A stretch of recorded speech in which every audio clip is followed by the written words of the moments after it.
حضرت خواجہ غریب نواز رحمۃ اللہ علیہ فرماتے ہیں، کم کھاؤ، اس سے تمہارا نفس مغلوب ہو جائے گا۔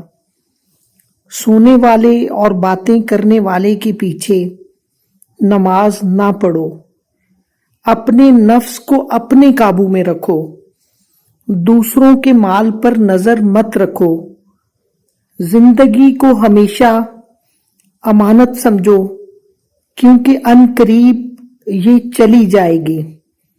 جلدی بہت بری چیز ہے، مگر 4 باتوں میں اچھی ہے: مہمان کے ساتھ کھانا کھانے میں، میت کی تکفین کرنے میں، بالغ لڑکی کا نکاح کرنے میں، قرض ادا کرنے میں۔